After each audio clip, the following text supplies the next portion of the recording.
రంగస్థల ప్రస్థానం కార్యక్రమానికి స్వాగతం సుస్వాగతం. హృదయ స్పందన కార్యక్రమానికి స్వాగతం సుస్వాగతం. పద్యం తెలుగువారి సొంతం. అటువంటి పద్యాలను ప్రజల వద్దకు నాటకాల ద్వారా తీసుకువెళ్లిన ఎంతో మంది నాటక రచయితలకు, పద్య నాటక నటీ నటులకు, మహానుభావులకు హృదయపూర్వక కళాభివందనాలు తెలియజేసుకుంటూ ఈరోజు మన ఛానల్ ద్వారా పద్య నాటకాలకు ఎంతో పేరు ప్రఖ్యాతులను సాధించి నాటకానికి అత్యున్నత గౌరవాన్ని సాధించి పెట్టినటువంటి కలియుగ హరిశ్చంద్ర బిరుదాంకితులు, ఆంధ్ర తాన్సేన్, స్వర్గీయ డివి సుబ్బారావు గారి మనవడు, వెంకట సుబ్బయ్య గారి కుమారుడు అయినటువంటి డివి సుబ్బారావు గారిని పరిచయం చేసుకున్నాం.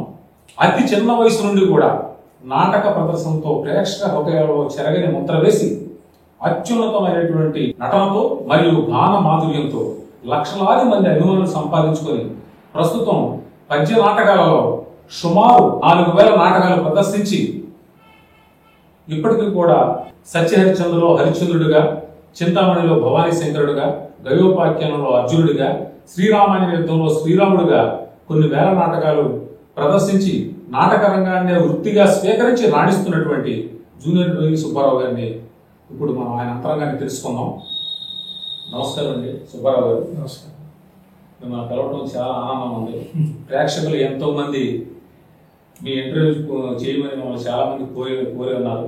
వారి కోరిక ప్రకారం ఈ రోజు మిమ్మల్ని కలవడం జరిగింది.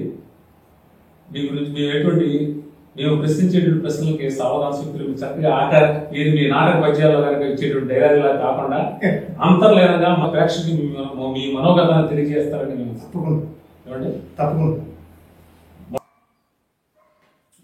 ప్రేక్షకుల కోరికపై హరిశ్చంద్ర నాటకం ఇచ్చోట అనే పద్యం ఒకసారి ఆలోచించండి.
మీ నాటక రంగంలోకి ఏ వయసులో మీరు ప్రవేశించారు?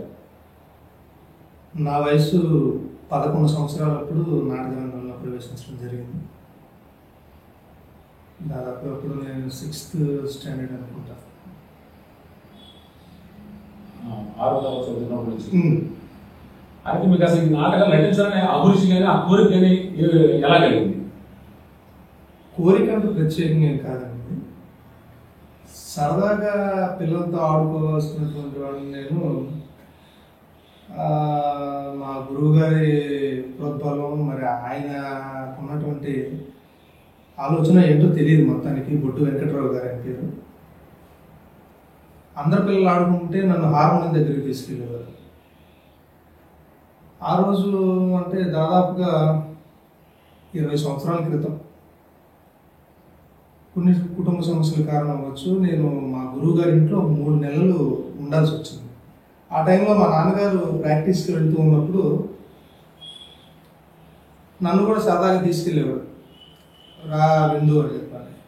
అదేంటంటే నేను పిల్లలతో అందరితో మీ పిల్లలతో ఆడుకుంటూ ఉంటే నన్ను హార్మోన్ బాక్స్ అని చెప్పి తీసుకెళ్తారు అని చెప్పి అడుగుతుంటే, అసలు మీ తాతగారు ఏంటి, మీ నాన్న ఏంటి, అసలు మీ ఫ్యామిలీ బ్యాక్గ్రౌండ్ ఏంటి అని చెప్పి చెప్తా ఉండేవాడు. కానీ అసలు దాని గురించి, బ్యాక్గ్రౌండ్ గురించి నాకు అసలు పట్టేది కాదు. 11 సంవత్సరాలకి ఏమి బ్యాక్గ్రౌండ్స్, దాని గురించి వాల్యూస్ ఏం తెలుస్తాయి. అటువంటి టైంలో నాన్నవాళ్ళు ఏదో ప్రాక్టీస్ చేసుకుంటా రూమ్లో ఉండేవాడు. నేను బయట నుంచి ఏదో చిన్న చిన్న హమ్ చేస్తూ ఉండేవాడు. అది విని వీళ్ళు అంటే మాకు గురువు గారే క్యాచ్ చేశారు. నాకు ఒకరోజు పాడుతున్నాళ్ళే బయట నుంచి ముందు బాక్స్ మీద పాడు అని చెప్పని ముందు 4 చరణాలు 3 చరణాలు అట్లా అనిపించేవాడు. అది ఎక్కడికి తీసుకెళ్ళింది అంటే ఒక రోజు అన్ఎక్స్పెక్టెడ్గా ఒకరోజు నాటకానికి వెళ్ళాం నాన్నగారు, నేను, గురువు గారు. స్టేజ్ మీద డివి సుబ్బారావు గారు మనోడు 4 పద్యాలు పాడతాడని చెప్పని ఎవరో అజ్ఞాత వ్యక్తి ఇంట్రడ్యూస్ చేశారు. అంటే మైక్లో చెప్పాడు. నాకు తెలియదు అసలు ఆ విషయం. గురువు గారు నేను చెప్పలేదు అని చెప్పాను అన్నారు. సరే స్టేజ్ మీద కూర్చొని 4 పద్యాలు పాడాను. ఆ రోజే 230 240 ప్రజెంటేషన్లు వచ్చినాయి 4 పద్యాలు. ఆ తర్వాత మళ్ళీ వరుస పెట్టి ఒక 2-3 నాటకాలు చూడడానికి వెళ్ళడం జరిగింది. ఆ తర్వాత నుంచి ఒకరోజు ఒక స్టేజ్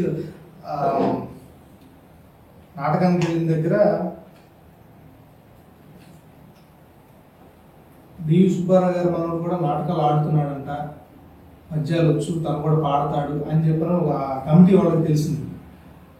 ఆ తెలిసిన విషయం నాన్నగారు ఆ రోజు వారణాసి కలిసి ఆడాల్సినటువంటి నన్ను వారణాసి ఆడమని చెప్పిన కమిటీ వాళ్ళు అడగడం జరిగింది. నాకు డైలాగ్స్ కూడా రావు, పద్యాలు అయితే మామూలుగా అవుట్లైన్స్తో పాడేవాడు. అప్పటికప్పుడు ఒక కమిటీ ప్రోద్బలం అవ్వచ్చు, అభిమానుల ప్రోద్బలం అవ్వచ్చు, మా గురువు గారు నేను చిన్న ఆటోలో కూర్చొని డైలాగ్స్ ప్రాక్టీస్ చేసి ఆ రోజు వారణాసి ఆడటం జరిగింది. ఇంకా 2001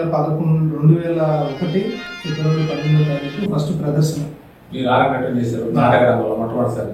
అనుకోని పరిస్థితుల్లో బాల్యంలోనే నాటకం అంటే పూర్తి అవగాహన లేని వయసులోనే మీరు స్టేజ్ మీదకి ఎక్కి నాటక ప్రదర్శన చేశారు. అప్పటి నుంచి వరకు గంట తిరిగి చూడాలి లేదు. సరే, అయితే మీరు ఈ పద్యాలు నేర్చుకోవాలి. మీలో ఈ తృష్ణను గమనించినటువంటి మీ గురుగారు బొడ్డు వెంకటరావు గారు అంటే తొలి గురువు ఆయన. ఆయన తర్వాత ఏ విధంగా మీతో సాధన చేయించాడు, ఏ విధంగా మిమ్మల్ని ఇలా తీర్చిదిద్దాడు? సాధన అంటే ఇది కఠోరమైన సాధన అనే చెప్పచ్చు. చిన్న వయసులో ఒక వైట్ పేజ్, అంటే నాకు అసలు ఏం తెలియదు. నేను చదివింది కూడా ఇంగ్లీష్ మీడియం, నాకు తెలుగు అంటూ రాదు.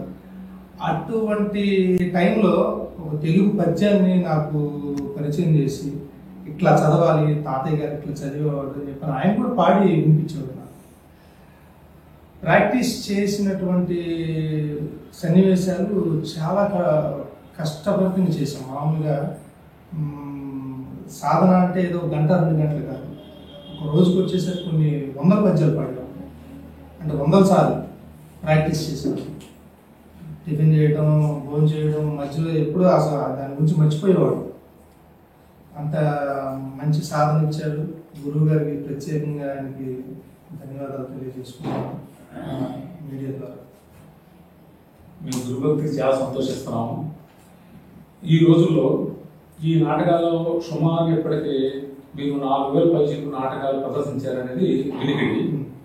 అయితే ఆ తర్వాత మీరు హరిశ్చంద్ర నాటకాన్ని ప్రత్యేకంగా తీసుకుని మొట్టమొదటి ఆ నాటకం ద్వారా ఆరంభం చేశారు. ఆ తర్వాత ఇంకా ఏ పాత్రలు మీరు నటించారు. ఏ ఏ పాత్రలో ఏ విధంగా మీరు ముందుకు? హరిశ్చంద్రుడిగా ఒక 4-5 సంవత్సరాలు కంటిన్యూషన్గా చేస్తూ ఉన్న టైంలో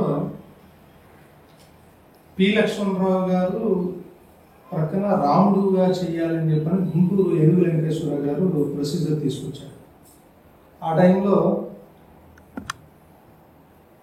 రాముడుగా నేను 2005 గుంటూరులో విజ్ఞాన మందిరంలో టికెట్ నాటకం ప్రదర్శన చేయడం జరిగింది. టికెట్ నాటకాలు ఎప్పుడైతే అంతరించిపోయాయి, ఇంక లేవు అనుకున్న టైంలో ఆ రోజుల్లోనే థియేటర్ చాలక 1,50,000 రూపాయలు కలెక్షన్ వచ్చింది. అది చాలా మర్చిపోయిన సన్నివేశం. అది చాలా సంవత్సరాల తర్వాత. సరే, మీరు ఈ నాటకాల యొక్క ప్రదర్శించే వయసులో మీకు ఒక స్టార్డమ్, ఒక ఇమేజ్, ఒక డివి సుబ్బారావు అనేటువంటి డివి సుబ్బారావు గారి మనవడు జూనియర్ డివి సుబ్బారావు వెలుగులోకి వచ్చిన తర్వాత చాలా హరిశ్చంద్రుడు పోటీకి వచ్చాడు, ఈయన యువ కళాకారుడు వచ్చాడు అని అన్ని జిల్లాల్లో కూడా మీ పేరు ప్రఖ్యాతులు వచ్చి ఒక స్టార్ ఇమేజ్ ఏ సంవత్సరం నుంచి మీకు ఏర్పడింది? 2011 నుంచి. 2011 నుంచి దాదాపు 10 సంవత్సరాలు నాకు ఫేమ్ రావడానికి. అంటే తాతయ్య గారి పేరు మీద కొంతకాలం చూశారు. తనలో అసలు ఏంటి ఇప్పుడు సుబ్బారావు అన్నట్టుగా ఎంతగా మనం ఆదరించవచ్చు, ఎంతకాలం ఆదరించవచ్చు అని కూడా ప్రశ్నార్థకం కూడా వచ్చింది. ఇక మనలో మన టాలెంట్ ఏంటి, మనం నన్ను నేరుగా ఎలా ప్రూవ్ చేసుకోవాలి, ఒక ఆర్టిస్ట్ పరంగా సోన్సో అని చెప్పుకోవడం కంటే అది కొంతకాలం ఉపయోగపడుతుంది. ఆ తర్వాత మనం ఎలా రిలేట్ అవ్వాలి అనే దాని గురించి పాయింట్అవుట్ చేసి దాన్ని ఒక వేషం మీద అవ్వచ్చు, భాష మీద అవ్వచ్చు, సంగీత పరంగా నన్ను నేరుగా ఇంప్రూవ్ చేసుకోవడానికి, ఇప్పటికీ ఇంప్రూవ్ చేసుకోవడానికి ప్రయత్నంలోనే ఉంటూ ఉంటాను. మీరు ఈ పద్యాలు హార్మోనియం మీద అయితే కనుక మీరు బొడ్డు వెంకటరావు గారి దగ్గర నేర్చుకున్నారు. తర్వాత సాహిత్య పరంగా అలాగే భాష పరంగా ఎవరి దగ్గర మీరు ఏమైనా తరఫీ తీసుకున్నారా? ఏమన్నా సూచనలు సలహాలు సంపాదించారా? పెద్దవాళ్ళని ఏ విధంగా మీరు వాళ్ళ దగ్గర చేయడం నేర్చుకున్నారు? ఎవరెవరి దగ్గర ఏమైనా తెలియని విషయాలు ఏ విధంగా తెలుసుకున్నారు? ముందు పద్యాలు పాడడం వరకు అయితే కనుక గురువుగారి దగ్గర నేను నేర్చుకున్నాను. డైలాగ్స్ నాన్నగారు చెప్పేవాళ్ళు. సాహిత్యపరంగా సందర్భానుకూలంగా రాగం ఆలపించడం కానీ, భావయుక్తంగా పద్యాన్ని చదవటం కానీ, దాని యొక్క అంతర్భావం తెలుసుకోవడం కానీ నేను అన్ని జరిగింది 2006 నుంచి 2007 వరకు కూడా. నేను ఆచంట వెంకటనాయుడు గారి దగ్గర 2 సంవత్సరాలు శిష్యరికం చేశాను. ఆశ్రమంలో ఉండి ఒక రోజు 2 రోజులు కాదు. చాలా సంతోషం అండి. అంత మహానటుడి దగ్గర కూడా మీరు ఆ పెద్దవాళ్ళ గౌరవించి వాళ్ళ దగ్గర వాళ్ళ తిరిగి వచ్చిన విషయాలు మీరు స్వీకరించి ఈ స్థాయికి రావడం చాలా ఆనందదాయకం. అలాగే తర్వాత మీరు ఎంతో మంది మీ సీనియర్ అంటే మీ ముందు తరం వాళ్ళు, ఇప్పుడు మీ తరంలో మీరు కలిసి నటించినటువంటి ఆర్టిస్టులు చాలా మంది ఉన్నారు. మీరు ఏ గొప్ప కళాకారుల పక్కన మీరు నటించారు? ప్రప్రథంగా తాతగారు ఎవరైతే టీంలో నటించారో, అదే మా సంస్థ శ్రీనివాస సాయి నాట్య మండలి అనే సంస్థ స్థాపించిన తర్వాత హరిశ్చంద్ర నాటకంలో గూడూరు సావిత్రమ్మ గారు చంద్రమతిగా, వై గోపాలరావు గారు నక్షత్రుడిగా, ఉప్పాలాంచారయ్య గారు ఫస్ట్ హరిశ్చంద్రుడిగా, ఇట్లా కొనసాగుతూ ఉన్నటువంటి టీంలో తాతగారు ఒకటే చనిపోయారు. ఆ టీం మొత్తంతో అందరితో నేను పనిచేశాను. అదే టీంతో గత 20 సంవత్సరాలుగా నేను కళాకారులతో పనిచేస్తూ ఉన్నా. కాకపోతే నాకు అత్యున్నతమైనటువంటి కళాకారుల్లో నాకు గోపాలరావు గారు, గూడూరు సావిత్రమ్మ గారు, వీరితో నటించినప్పుడు నా ఆనందం, ఉత్సాహం వేరేగా ఉంది. మీకు చాలా ఫ్లెక్సిబిలిటీ ఉండేది, వాళ్ళతో చాలా ఇదిగా ఉండేది. ఆయన సంగీతం ఆలపిస్తుంటే పక్క నుంచి ఇలా పాడితే బాగుంది, అలా పాడితే బాగుంది అనిపించేది. యాక్టింగ్ చేసేటప్పుడు ఒక యాక్టింగ్ నటన అంటే ఏం తెలియదు, పద్యాలు పాడడమే తెలుసు.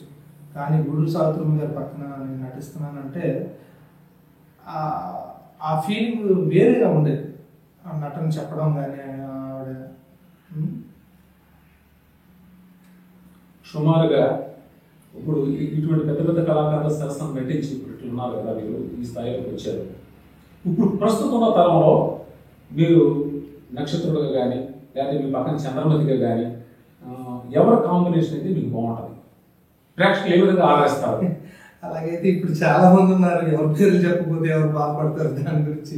అట్లే కదా మనసులో ఉన్నదంటే మీకు బాగా ప్రేక్షకులు మీ ఇద్దరు కాంబినేషన్ అయితే బాగుంటుందని ప్రేక్షకులు ఎవరైతే అనుకుంటారో అది మీ ఉద్దేశం.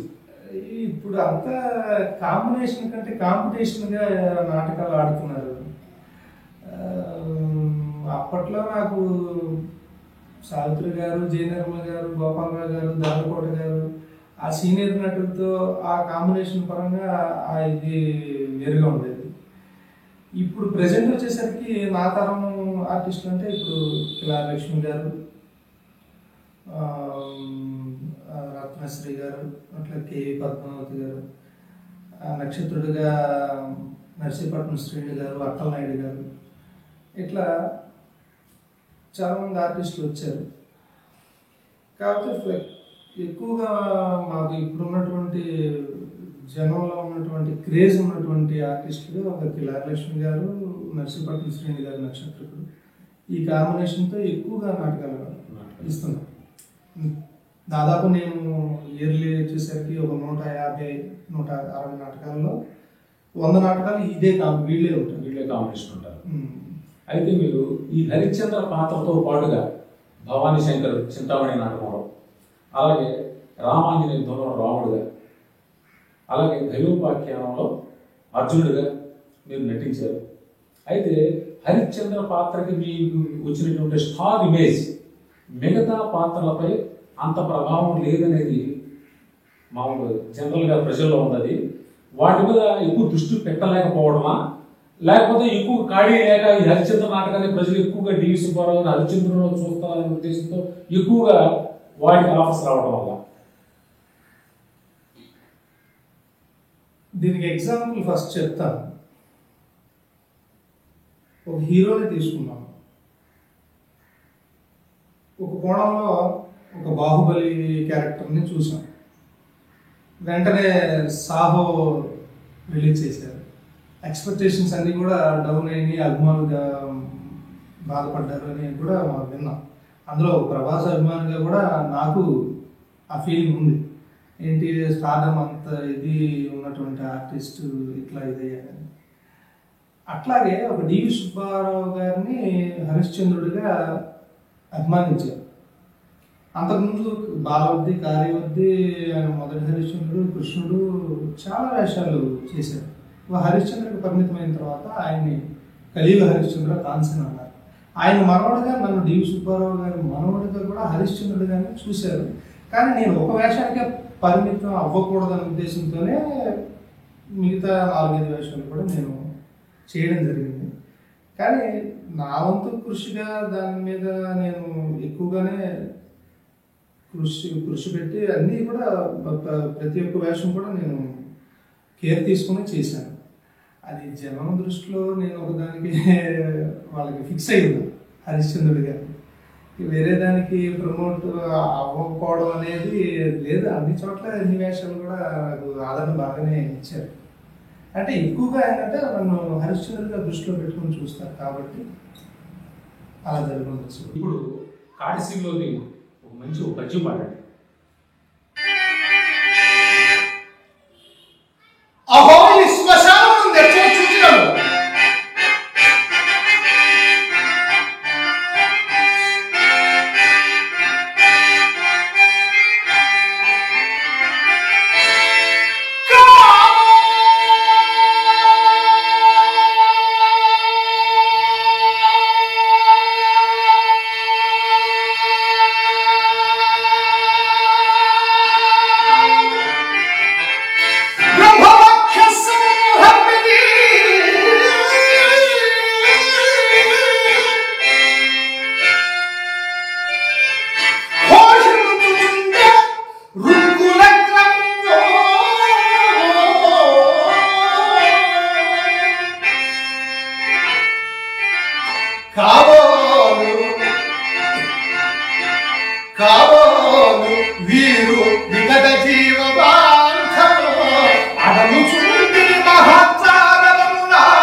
ఇప్పుడు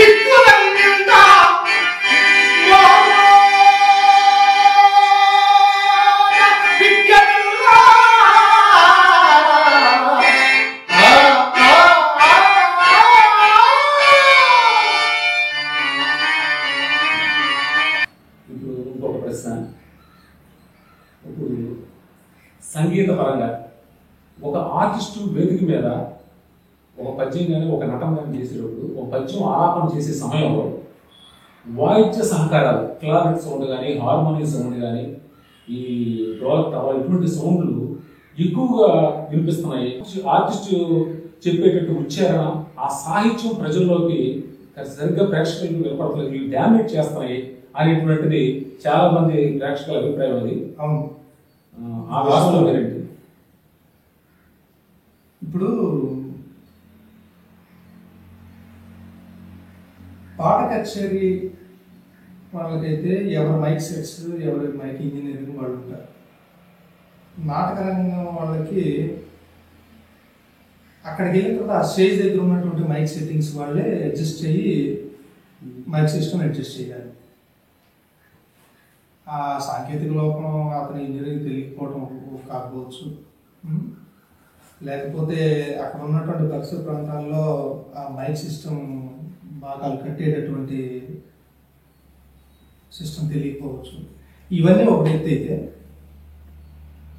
ఇప్పుడు తరంలో ఉన్నటువంటి హార్మోనిస్టుల్లో అతి కొద్ది మంది మాత్రం ఎక్కువగా సౌండ్ వినిపిస్తేనే వాయించగలుగుతున్నారు, ఆ హ్యాండ్ నడుస్తుంది అనేటటువంటి వెనుకటి నేను చాలా విన్నాను. నాతో కలిసినటువంటి ఆర్టిస్టులతో కూడా చాలా మంది నేను కూడా చెప్పాను, హార్మోనియం సౌండ్ ఎక్కువ అవుతుంది అని.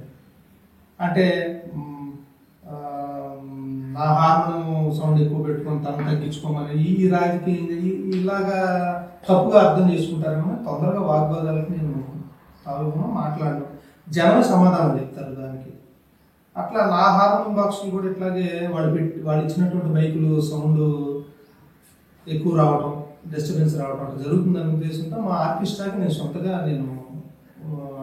సౌండ్ కంట్రోల్ చేసేటటువంటి మైక్స్ నేను కొని ఆ మైక్స్ యూజ్ చేస్తున్నాను. అది నా వరకు. మిగతా వాళ్ళు ఎవరో ఎలా యూజ్ చేస్తారు ఏంటన్న సంగతి ఇంకా. దీనికి ప్రధానమైన కారణం ఏంటంటే, గతంలో ఒక అసోసియేషన్ ఒక నాటక సమాజం ఉంటే ఆ సమాజంలోనే ఒక 10 మంది కానీ 15 మంది కానీ ఆర్టిస్టులు ఒక నాటకాన్ని నేర్చుకొని అది గ్రామాన ప్రదర్శించేవాడు. ఇప్పుడు అలా కాకుండా హరిచంద్రుడు ఒక ఊరు నుంచి, ఒక జిల్లా నుంచి, చంద్రమతి ఇంకో జిల్లా ఇంకో వైపు నుంచి, అలాగే నక్షత్రుడు ఇంకో వైపు నుంచి, వీరబాహుడు ఇంకో వైపు నుంచి, విశ్వామిత్రుడు ఇంకో వైపు నుంచి, అలా విడివిడిగా వచ్చి అక్కడ ఒక కాంబినేషన్ లేకుండా ఓన్లీ కాంబినేషన్ స్పిరిట్స్తోనే నాటకాలు ప్రదర్శన చేస్తున్నారు. వీళ్ళలో అక్కడ పోటీతత్వం ఏర్పడుతుంది కానీ నాటకీయత అనేది దెబ్బతింటుంది అనేది కూడా కొంతమంది అభిప్రాయం ఉంది. ఈ విషయాల్లో మీ యొక్క సమాధానం? అయితే ఆ ప్రాంతం నుంచి ఈ ప్రాంతం నుంచి రావడం అనేది ఇప్పటిది కాదు, అది అనాదిగా దేవి సుబ్బారావు గారు అంతకంటే ముందు నుంచి కూడా ఉన్నటువంటి ఆర్టిస్టు కూడా, గూడూరు సావిత్రం గారు గూడూరు నుంచి రావాలి, అట్లాగే వైగోపాలరావు గారు అన్నగా శ్రీకాకుళం నుంచి రావాలి, పి లక్ష్మణరావు గారు అంటే రాజమండ్రి నుంచి రావాలి. అంతా ఒక చోట ఉన్నటువంటి ఆర్టిస్టులతో నాటకం చేయాలనేది కష్టమైనటువంటి పని. కాకపోతే ఏంటంటే స్టేజ్ మీదకి వచ్చినటువంటి ఆర్టిస్టులు మనమంతా ఒక కుటుంబం, మనమంతా ఒక సమాజం, ఒక నాటకంలో ఉన్నటువంటి పాత్రధారులు, ఏ పాత్రకు తగ్గ ఆ క్యారెక్టర్గా మనం బిహేవ్ చేయాలి అనేటటువంటి సెన్స్ ఆఫ్ హ్యూమర్ అనేది పనిచేయడం. నా పని వచ్చాను, ఈ పద్యం 1/4 గంట 20 నిమిషాలు సమయం సందర్భం లేకుండా, ఆ రాగం ఇక్కడ పాడొచ్చో లేదని లేకుండా, ఇక్కడ పక్క ఆర్టిస్ట్తో పని లేదు, నాకు ఒక 20 నిమిషాలు రాగం పాడాను అనేటటువంటి సెన్స్తో ఆలోచించి ఆ సందర్భాన్ని పాడు చేసేటటువంటి పరిస్థితి అయితే ఉంది. కానీ ఇప్పుడు కాంబినేషన్ పరంగా ఏ ఆర్టిస్ట్ కూడా ఇప్పుడు ఉన్నటువంటి చాలా తక్కువ మంది ఆర్టిస్టులు కాంబినేషన్గా పనిచేస్తున్నారు, మిగతా వాళ్ళందరూ కాంపిటీషన్గానే ఉంటున్నారు. కరెక్ట్. ఇంకొక విషయం అండి, ఇప్పుడు సాంస్కృతిక ప్రదర్శనలు ఇచ్చేటువంటి పందిరి నాటకాలు కానీ, అంటే ఇప్పుడు శ్రీరామ ఉత్సవాలు కానీ, అలాగే వినాయక చవితి ఉత్సవాలు కానీ, తిరునాళ్ళలో కానీ, అటువంటి కార్యక్రమాల్లో అవుట్డోర్లో జరిగేటువంటి ఆడియన్స్ వేరుగా ఉంటారు. అలాగే ఆడిటోరియంస్లో సిటీస్లో టౌన్స్లో ఉంటాయి. అక్కడ పండితులు, కొంచెం జ్ఞానవంతులు, తక్కువ టైంలో నాటకాలు చూసి ఆస్వాదిద్దాం అనేటువంటి వాళ్ళు ఉంటారు. ఇక్కడ రాగాలకి అంతగా ఇష్టపడరు కదా. పల్లెటూరులో గ్రామాల ఉత్సవాల నాటకాల్లో రాగాలకి ఎక్కువ వస్తూ ఉంటాయి. అక్కడ ప్రేక్షకులకి ఇక్కడ ప్రేక్షకులకి అక్కడ ప్రదర్శించేటప్పుడు ఇక్కడ ప్రదర్శించేటప్పుడు రెండింటికి వైరుధ్యాన్ని మీరు ఏ విధంగా చూపుతారు? నటనలో అయితే తేడా ఉండదండి. ఏ స్టేజ్ అయినా 100 మంది ఉన్నా 10,000 మంది ఉన్నా చేసేటటువంటి ప్రదర్శన ఒకటే. కాకపోతే పల్లెటూరులో ఏర్పాటు చేసిన దేవస్థానాల తరఫున ఏర్పాటు చేసినటువంటి నాటకాలు దాదాపు 6 నుంచి 7 అవర్స్ వరకు కూడా కండక్ట్ చేయాలి. ఎందుకంటే రాత్రి 10 దగ్గర నుంచి తెల్లారి 6 వరకు ఏ బస్సు సౌకర్యాలు కానీ ఏది ఉండవు. కాబట్టి 10 దగ్గర నుంచి తెల్లారి 6 వరకు కూడా నాటకం జరగాల్సిందే. 1 గంటకి నాటకం అయిపోయింది అనుకోండి, ఆ తర్వాత ప్రజలు వచ్చినటువంటి జనం మళ్ళీ వెనక్కి వెళ్ళాలంటే ఏ అకామిడేషన్ ఉండదు. అందుకారణంగా సీన్లు పెట్టి నాటకానికి ముందు గయపాఖ్యానం లేకపోతే రామాయణం సీన్లు పెట్టి హరిశ్చంద్ర నాటకం పూర్తి నాటకం పెట్టడం జరుగుతుంది. కానీ టౌన్లో వచ్చేసరికి సినిమా అనేది ఒక 2.5 గంటలు ఉంటుంది. అదే కోణంలో దృష్టిలో పెట్టుకుని వచ్చి చూసేటటువంటి టౌన్లో థియేటర్స్లో ఇండోర్లో ఆడేటటువంటి ప్రోగ్రామ్స్కి ఏంటంటే రాగాలు సవరించుకొని పద్యం భావం ఎంతవరకు ఉందో దాని వరకు మనం మిళితంగా చూపిస్తేనే క్లాస్ పీపుల్కి మనం చేరువవుతాం. అట్లా థియేటర్ ఆర్టిస్టులు కొంతమంది ఉన్నారు, స్టేజ్కి పల్లెటూరులో ఇలాగా దీనికే పరిమితమైన ఆర్టిస్టులు కూడా ఉన్నారు. మనకి 2 విధాలుగా మనం మైండ్ సెట్ని అడ్జస్ట్ చేసుకోగలిగితే 2 వైపులో మనం రాణించగలిగినటువంటి అవకాశం ఉంది. ఇప్పుడు కొన్ని పాత్రలకి కొన్ని పద్యాలకి రాగ స్వభావం అంటే ఆ పాత్రకు అనుగుణంగా ఆ యొక్క పద్యానికి భావానికి అనుగుణంగా ఆ స్వరపరచట్లేదు రాగాలు. ఎవరికి నచ్చిన ధోరణిలో వాళ్ళు నటులు చేస్తున్నారు. పలానా పాత్రకి పలానా రాగంలో అయితే దాని యొక్క భావ వ్యక్తీకరణ చక్కగా ఉంటుంది అని ఆ విధమైనటువంటి ప్రయోగాలు మీరు ఏమైనా చేశారా? నేను హరిశ్చంద్ర కాకుండా మిగతా భవానీ శంకర్ కానీ అర్జునుడు కానీ రాముడు కానీ ఆ సమయం సందర్భానుకూలంగానే నా రాగాలు నేను సెట్ చేసుకోవడం నా సొంత బాణీలు చేసుకున్నానండి. ఇక హరిశ్చంద్ర వచ్చేసరికి నేను ఆ బాణీని కదిలించకూడదు. కదిలిస్తే నాకు నిజంగా పాపం తగులుతుంట. ఎందుకంటే ఆ తల్లి ఎంత పవిత్రమైందో బాణీ కూడా మనం ఎంచుకున్నటువంటి కదిలించినటువంటి బాణీ కూడా అంతే పవిత్రంగా మనం భావించాలి. ఆ బాణీని మళ్ళీ చెడగొట్టడం, దాంట్లో వెకిలిగా సినిమా సంగతులు పెట్టడం, సినిమా సంగతులు పాడొచ్చు, నేను పాడకూడదని నేను అంటాను. ఆ సమయం దానికి అక్కడ సింక్ అవ్వాలి.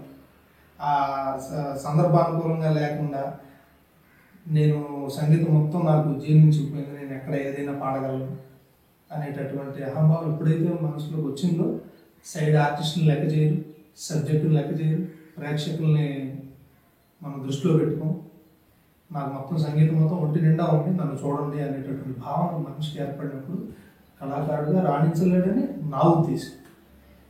ఇప్పటి వరకు మీరు ఇన్ని నాటక పద్ధతులు మీరు మొత్తం ఇప్పటికి 4,000 పైసలు అనుకుంటున్నాను. 4,872. అతి చిన్న వయసులో మీరు ఇన్ని నాటక ప్రదర్శనలు ఇచ్చారంటే చాలా అద్భుతం అండి. అయితే మీరు ఇన్ని నాటక ప్రదర్శనలు ఇచ్చేంత కమర్షియల్ ఆర్టిస్ట్గా ఒక స్టార్ ఇమేజ్ పొందినటువంటి ఆర్టిస్ట్గా ఉన్నారు మీరు. కానీ నంది కానీ గరుడ కానీ ఇటువంటి పోటీ ప్రదర్శనలోకి మీరు ఎందుకు వెళ్ళలేదు? వెళ్ళకపోవడం గల కారణాలు, ప్రత్యేకమైన కారణాలు ఏమైనా ఉన్నాయా? కారణాలు అంటే ఏం లేవు. నేను పోటీకి వెళ్ళాలి, నన్ను పలానా వాడు ఒప్పుకొని నాకు మార్కులు వేసి నన్ను గెలిపించాలి లేదా అవార్డు ఇవ్వాలి అంటే నాకు ఇంకా సంపూర్ణమైనటువంటి అనుభవం కావాలి అంటే మనం స్టేజ్ పర్ఫార్మెన్స్ని ఎక్కువగా మనం ఎప్పుడైతే చేస్తామో ఆ జనం నుంచి వచ్చినటువంటి రెస్పాన్స్, పండితుల దగ్గర నుంచి తీసుకున్నటువంటి సలహాలు, ఇవన్నీ కూడా ఏంటంటే సంపూర్ణంగా ఇంకా నేను తయారవ్వలేదేమో, నేను ఇంకా స్టికాన్ అవ్వలేదు అని నా మనసుకు అనిపిస్తుంది. కమర్షియల్ రూట్లో ఉన్నాను ప్రస్తుతం ఈ పౌరాణికంలో. సోషలిజంగా కానీ ఇదే పౌరాణికాన్ని నంది అవార్డు వైపు తీసుకెళ్ళాలంటే నాకు కొంత సమయం కావాలి. ఇంకా కొంతమంది ఉన్నారు నాకు తెలిసిన వాళ్ళు, నాయుడు గోపి గారు అని చెప్పని, పివిఎన్ కృష్ణ గారు అని చెప్పని, మా సబ్జెక్ట్ చెయ్యి దీంట్లో మంచి క్యారెక్టర్ ఉందని చెప్పారు. కానీ చాలాసార్లు అడిగినా కూడా సార్ నేను ఇప్పుడు ఉన్నటువంటి వృత్తి ఇది కాబట్టి నేను ప్రస్తుతం నాకు ఆలోచన లేదు, వచ్చినప్పుడు కంపల్సరీ మీ సబ్జెక్ట్లో చేస్తానని చెప్పారు నాకు. సంతోషం. ఇంకా మీరు ఇన్ని అవార్డులు కానీ ఇట్లా బయట ప్రేక్షక ముఖంగా చరణ ముద్రేస్తున్నారు కదా, అవార్డులు కానీ పెద్దల యొక్క ప్రశంసలు మీకు ఎవరెవరు ఎటు నుంచి ప్రశంసలు వచ్చినాయి, ఇటీవల ఏ అవార్డులు వచ్చినాయి మీకు? అవార్డులు అనేవి అన్అఫిషియల్గా ఉండేవి, అఫీషియల్గా అనేది గవర్నమెంట్ నుంచి ఇచ్చినవి అఫీషియల్స్ అవుతాయి. అవార్డులు అనేవి సంస్థల నుంచి ఇచ్చినవి చాలా ఉన్నాయి.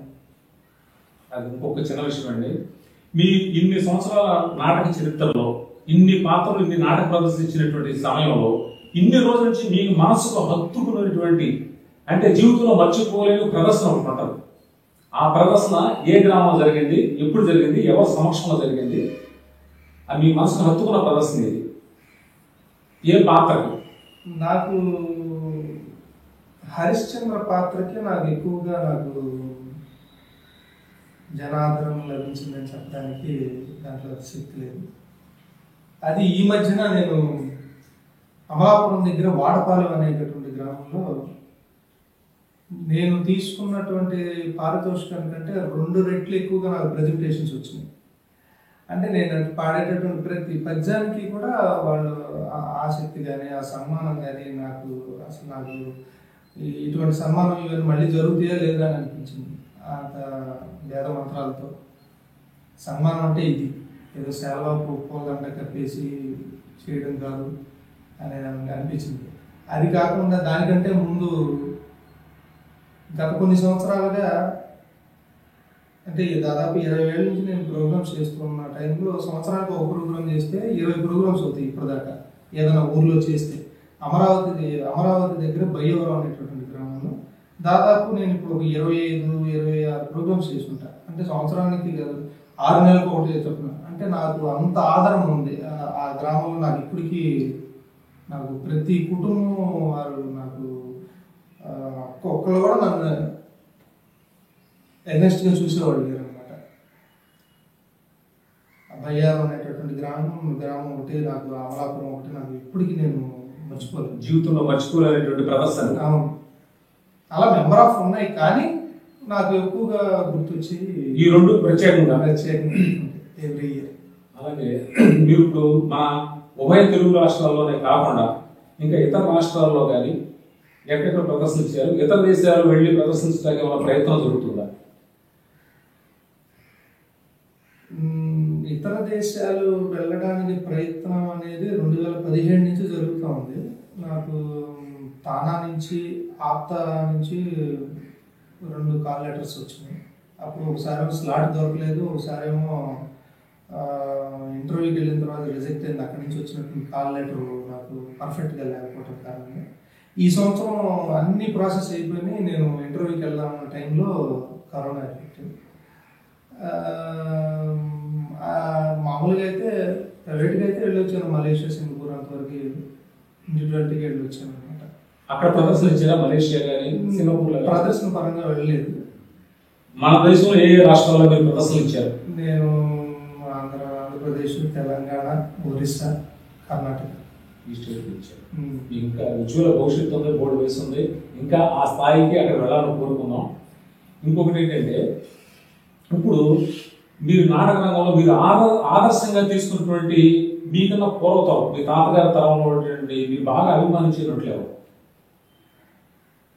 తాతగారి తరంలో అంటే మీ ముందు తరాల్లో మీ తాతగారు గారు, మీ తండ్రి గారు కానీ? నాకు తాతగారు అనేటటువంటి వ్యక్తి కాకుండా అయితే గనక నేను హార్ట్ఫుల్గా లైక్ చేసేటటువంటి ఆర్టిస్టు పి. లక్ష్మణరావు గారు, షణ్ముఖ ఆంజనేయరాజు గారు నాకు అత్యంత ఇష్టమైనటువంటి వ్యక్తి. అట్లాగే ఏవి సుబ్బారావు గారు. ఆ కోణంలో నాకు ఫస్ట్ ఆఫ్ ఆల్ నాకు పి. లక్ష్మణరావు గారు అంటే నాకు రోమాలు ఎక్కువ వస్తున్నాయి. పాటలు పద్యాలు మానవ మాత్రం సాధ్యపడేటటువంటి నాలెడ్జ్ కాదు, ఈ మాత్రం చదువు లేకుండా ఆయనతో నేను మాట్లాడే అదృష్టం జరిగింది. చాలా సంతోషం.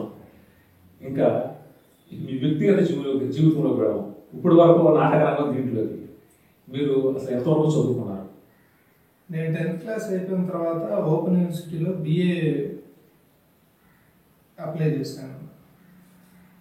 అయితే నాకు వాయిస్ మెచ్యూర్ అయిన తర్వాత దాదాపు 2.5-3 సంవత్సరాలు డ్రాబ్యాక్ అయ్యేటటువంటి టైంలో చదువుకొని ఏదన్నా చేసుకుందాం అనే సందర్భంలో ఆ డిగ్రీ రాలేదు, కానీ గాత్రం అయితే వచ్చింది ప్రాక్టీస్ చేస్తే. అంటే ఎక్కువ దృష్టి దీని మీద పెట్టడం వల్ల నాకు ఒక 3 yearsలో వెంటనే నేను ఫామ్లోకి రావడం జరిగింది. ఆ ఫామ్లోకి వచ్చిన వెంటనే మళ్ళీ ఏమీ నాటకాలు ఏమి రాలేదు. దాదాపుగా ఒక 1.5 year పట్టింది. ఆ తర్వాత ఒక 2011లో నాకు మ్యారేజ్ అయింది. వివాహం అయింది. శ్రీమతి గారి పేరు మౌనిక. మౌనిక గారు. సంతానం? నాకు ఒక అబ్బాయి, అమ్మాయి. Very good. మరి మీరు ఈ నాటకంలో ఒక స్థాయిలో వెలుగొందేటువంటి సమయంలో ప్రతి మనిషికి కూడా అప్ అండ్ డౌన్స్ ఉంటాయి. అట్లాంటి అప్ అండ్ డౌన్స్ ఉన్నప్పుడు మీరు కష్ట సమయంలో ఉన్నప్పుడు మీరు ఆ కష్ట సమయంలో మీకు ఆర్థిక సహకారం కానీ మానసిక స్థైర్యాన్ని కానీ మిమ్మల్ని వెన్నుతట్టి ప్రోత్సహించిన వాళ్ళు మీ అంతరంగం ఎవరు? మీ మనసులో నన్ను ప్రోత్సహించినటువంటి వాళ్ళు ఎక్కువగా నాకు ఫ్రెండ్స్ సర్కిల్ ఎక్కువగా నాకు, అంటే ఫ్రెండ్స్ అంటే అభిమానులే నాకు ఎక్కువగా ప్రోత్సహించారు. ఇది నాకు బాలగాత్రం నుంచి మెచ్యూర్డ్ అయ్యి వేరే గాత్రానికి మెయిల్ వాయిస్ రావడానికి మధ్యలో ఉన్నటువంటి గ్యాప్ని నాకు అభిమానులు చాలా ఆదరణ ఇచ్చారు. బంధువుల దగ్గర నుంచి నాకు అపోజిషన్ తప్పితే నాకు ఎవరు కూడా నాకు సహకరించలేదు, హెల్ప్ చేయలేదు, ప్రోత్సహించలేదు. ఆ టైంలో చాలా ఇబ్బందులు పడ్డాను. ఇబ్బంది పడ్డ సమయంలో ఆశ్రమంలో ఉండి ఆచంట బాలాజీ గారి నాన్నగారు ఆచంట వెంకటరత్న నాయుడు గారు, ఆయన దగ్గర నేను దాదాపుగా 2 సంవత్సరాలు శిష్యరకం చేసి నేను నా క్యారెక్టరే కాకుండా నా పక్కన ఉన్నటువంటి క్యారెక్టర్స్ గురించి కూడా తెలుసుకుని ఆ క్యారెక్టర్కి సంబంధించిన భావం తెలుసుకుని ఇలా నటించాలని చెప్పని ఆయన ప్రతి ఒక్క రోజు కూడా ఒక క్యారెక్టర్ ఒక పద్యం తీసుకున్నాడు. సంతోషం. అయితే ఇప్పుడు కుటుంబ పరంగా కానీ ఆర్థిక స్థితిగతుల్లో కానీ ఇప్పుడు ప్రస్తుతం మీకు పరిస్థితి ఒక 10 సంవత్సరాల నుంచి మరి మ్యారేజ్ అయిన తర్వాత ఆవిడ వచ్చినటువంటి నా లైఫ్లోకి వచ్చినటువంటి సందర్భం అది ఏంటో విశేషం తెలియదు, కానీ 10 సంవత్సరాల నుంచి నేను చాలా హ్యాపీ. గత 10 సంవత్సరాల క్రితం అయితే కనుక చాలా ఇబ్బందులు, ఒడిదొడుకులు, చెల్లెలు మ్యారేజ్ చేయడం, చాలా బాధలు. మరి ఇవిడ వచ్చిన తర్వాత దగ్గర నుంచి అట్లా టర్న్ అయిందనే చెప్పుకోవచ్చు. మంచి ఉజ్వల భవిష్యత్తు స్టార్ట్ అయింది. మీ జీవితంలో ఒక పెను మార్పు జరిగింది. ఇలా వస్తుంది, ఇలా ఉంటాను, ఇలా ఏదన్నా కారులో వెళ్తే గొప్ప అనుకునేవాడిని. నా కారు చూసి నా కారులో ఎక్కితే గొప్ప అనుకున్నాను. అలాంటిది నేను ఈరోజు ఒక ఇన్నోవా కారు మెయింటైన్ చేస్తాననేటటువంటి ఆలోచన నాకు అసలు ఎప్పుడు రాలేదు. చాలా సంతోషం. అయితే ఇప్పుడు ఈ నాటక రంగంలో భవిష్యత్తు వచ్చే తరాలకు కానీ ఇప్పుడు నాటకం ప్రస్తుతం మీతో కలిసి ఆడుతున్న కళాకారులు అందరూ కానీ ఇప్పుడు భవిష్యత్ తరాలకి నాటక రంగానికి వచ్చేటువంటి వారికి మీరు ఇచ్చే సందేశం? ఫస్ట్ గురు శిక్షణ తీసుకొని, ప్రికాషన్స్ తీసుకొని, గురువు దగ్గర సరైనటువంటి ఒక గురువు దగ్గర బేసిక్ లెవెల్స్ చెప్పించుకొని నాటక రంగంలో ప్రవేశిస్తే ఒక ఫ్యూచర్ ఉంటుందని నా ఉద్దేశం. అది మిడిమిడి జ్ఞానంతో వచ్చేసి ఇలా 4 పద్యాలు నేర్చుకొని రూమ్లో పాడి నేను స్టేజ్ మీద నేను నటిస్తాను అని చెప్పి వస్తే కనుక లైఫ్ లాంగ్ లైఫ్ అయితే ఉండదు. తాత్కాలికంగా ఏదో 4 పద్యాలు పాడారు కాబట్టి ఆ ప్రాంతం ఉన్నటువంటి ఆ ప్రాంతీయంలో ఉన్నటువంటి అభిమానుల వరకు ఉంటారు, కానీ ప్రజానికాన్ని అందరినీ మాత్రం మెప్పించాలి. రాష్ట్ర వ్యాప్తంగా మెప్పించడం కష్టం. అది చాలా మంది నాకు ఆర్టిస్టులు పనిచేసిన పేర్లు చెప్తే బాధపడతారు ఇంటర్వ్యూలో. అట్లా డ్రాబ్యాక్ అయిపోయిన వాళ్ళు, నాతో నటిస్తూ డ్రాబ్యాక్ అయిపోయిన వాళ్ళు చాలా మంది ఉన్నారు. ఎందుకు కారణం?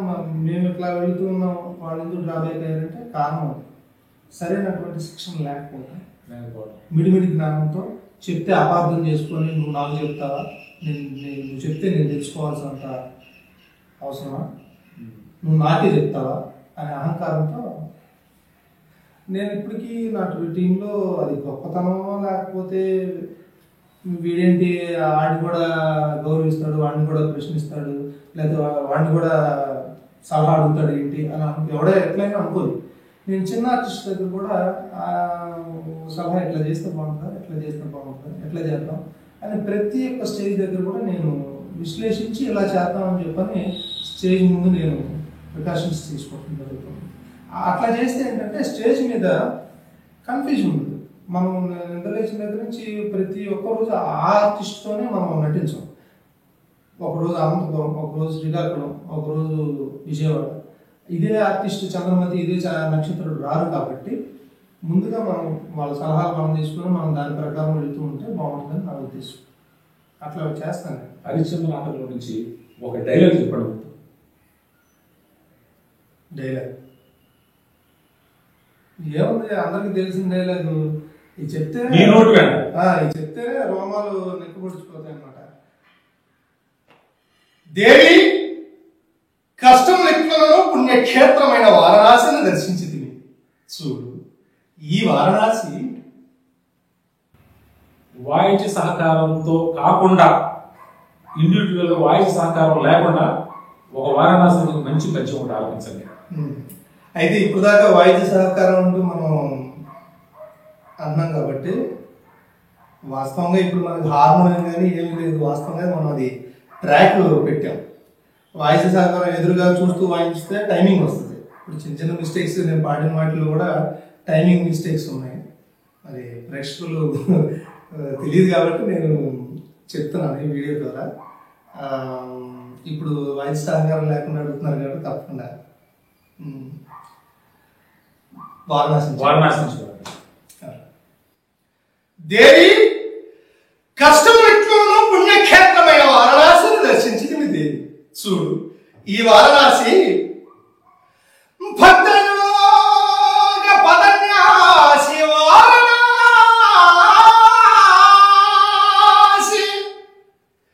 భవతురిత శాస్త్ర వఖరాసి వారణాసి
నాటక జీవిత చరిత్ర ప్రేక్షకులందరూ చక్కగా ఆస్వాదించారు.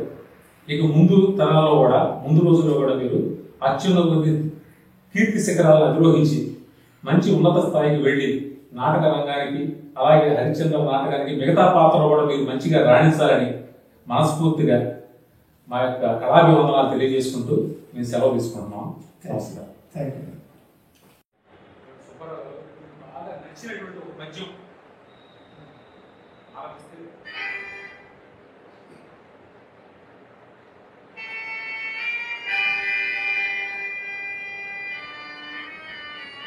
అయ్యే ఎంత పొరపడుతుంది. శవం కాల్చు బరువు లేక నిట్ట నిలున పైకి లేచి ఈ శవమును ప్రాణిగా భావించుకుని కదా. అయ్యే ఈ కళేవరకు దుస్థితి ఎంత జాలిని దొరకడేది, ఎంత జాలిని దొరకడేది.